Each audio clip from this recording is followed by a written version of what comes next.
ईद से ज़्यादा लोगों को खुशी है इस पे कि ये त्यौहार मनाया जा रहा है। तो बहरहाल बहुत अच्छा ये फैसला है उनका कि 3 दिन के लिए ये इजाज़त मिली है इनको।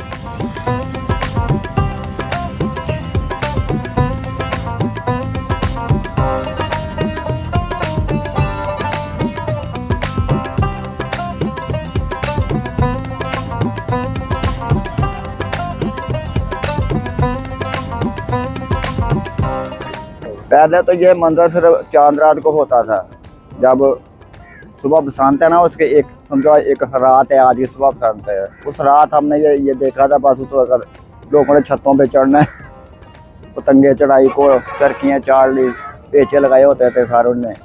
अब तो माशाल्लाह इधर ही इतना रश हम देख रहे हैं, पहले तो इतना रश पहले बसंत पे हमने कभी देखा था।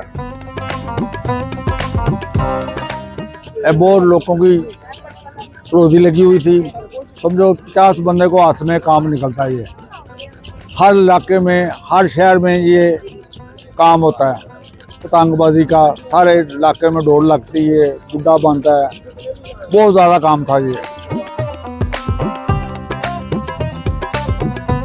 इसमें ना रंग डालता है, माया डालती है, शीशा डालता है, बस तो जो रंग हमने चाहे बन रहा था।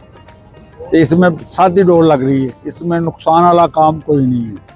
जो डोर होती है ना केमिकल, वो लगती है मशीन पर। डोर जो मछली पकड़ने वाली होती है ना, वो डोर लगती है, वो लगती है प्लांट में लगती है, उसमें केमिकल डालते हैं, लिक्विड डालते हैं, वो काम जो है ना खतरनाक काम हो जाता है। कि पहले गुड्डी डोर को केमिकल में कन्वर्ट किया, जिसकी वजह से ये इस पर पाबंदी लगी और काफ़ी अरसे से 25 साल के बाद ये दोबारा जो कि पाकिस्तान गवर्नमेंट का जो है बहुत अच्छा ये फैसला है कि ये त्यौहार मनाया जा रहा है। तो बहरहाल बहुत अच्छा ये फैसला है उनका कि 3 दिन के लिए ये इजाज़त मिली है इनको।